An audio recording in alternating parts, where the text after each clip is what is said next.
নমস্কার, আমি অশোক। এইবার মাদ্রাসাতে গাইতে হবে বন্দে মাতরম। বাংলার রাজনীতির নতুন ঝড়। পশ্চিমবঙ্গের সব সরকারি ও সরকার অনুমোদিত মাদ্রাসায় সকালবেলায় প্রার্থনার সময় বন্দে মাতরম গাওয়া বাধ্যতামূলক করা হয়েছে। এই সিদ্ধান্ত সামনে আসতেই রাজ্য জুড়ে শুরু হয়েছে জোর রাজনৈতিক চর্চা।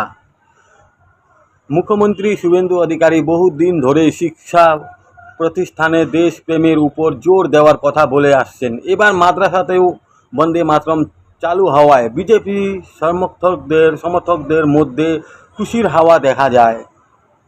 তাদের দাবি ধর্ম নয়, সবার আগে দেশ। অন্যদিকে বিরোধীরা এই সিদ্ধান্তকে রাজনৈতিক চাল বলে কটাক্ষ করছে।